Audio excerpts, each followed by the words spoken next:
વડોદરા જિલ્લાના ડભોઈ તાલુકા ટીંબી ફાટક પાસેના ડિવાઈડર પરથી સોલાર લાઇટો અને થાંભલા ગાયબ થઈ ગયા હોવાની ઘટના સામે આવી છે.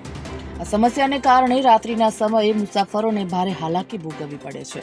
ડભોઈના ટીંબી ફાટક નજીકથી પસાર થતા મુસાફરો અને વાહન ચાલકો માટે રાત્રિના સમયે મુસાફરી કરવી અત્યંત જોખમી બની ગઈ છે.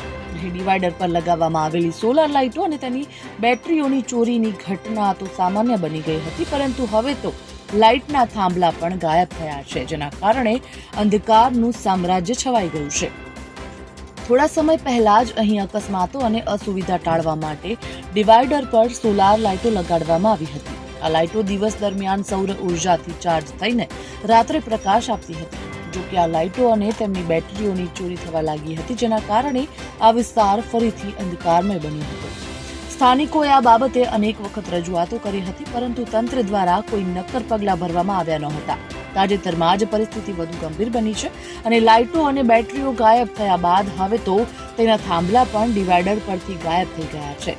આ થાંભલાઓ પણ ચોરી થઈ ગયા હોવાની શંકા છે. અંધારાને કારણે રાત્રિના સમયે અહીંથી પસાર થતા મુસાફરોને મોટી મુશ્કેલીઓનો સામનો કરવો પડે છે અને અંધારામાં અકસ્માત થવાનો ભય પણ વધી જાય છે.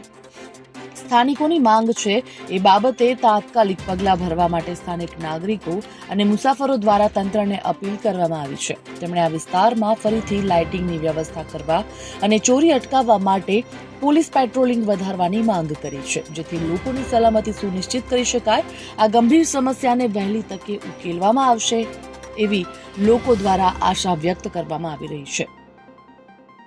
Bureau report, Gujarat fight news.